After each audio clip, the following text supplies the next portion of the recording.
घराच्या शेजारी खेळणाऱ्या 4 वर्षाच्या मुलीवर अत्याचार करणाऱ्या आरोपीस 20 वर्ष सक्त मजुरी आणि दंडाची शिक्षा जिल्हा व सत्र न्यायाधीश KFM खान यांच्या न्यायालयानं 6 फेब्रुवारी रोजी सुनावली।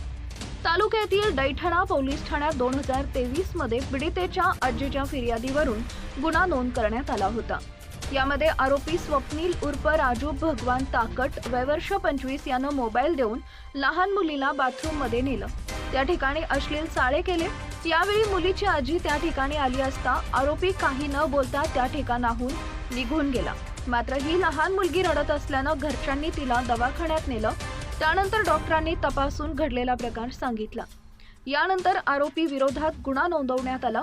सहाय्यक पोलीस निरीक्षक बाळाजी पिंपलवाड यांनी तपास करत दोषारोप पत्र दाखल केलं। या प्रकरणात सरकार पक्षातर्फे 11 साक्षीदार तपासण्यात आले। या प्रकरणात फिर्यादी, वैद्यकीय अधिकारी आणि पीडिताची साक्ष महत्त्वाची ठरली।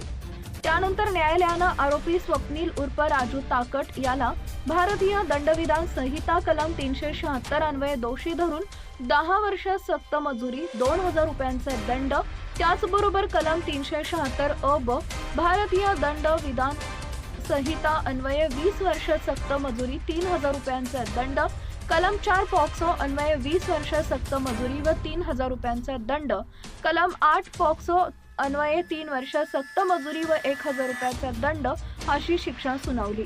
त्याचबरोबर सर्व शिक्षा एकत्रित भोगण्याचा आदेश केला। तसेच दंडाची रक्कम 9000 रुपये पीडितेस देण्याचे आदेशित केले।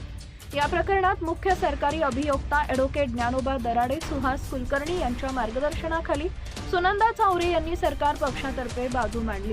तसेच कोर्ट पैरवी अधिकारी पोलीस उपनिरीक्षक सुरेश चव्हाण, पैरवी अंमलदार प्रमोद सूर्यवंशी, महिला पोलीस हवालदार मंगल साळुंखे, वंदना अडोळे यांनी काम पाहिले।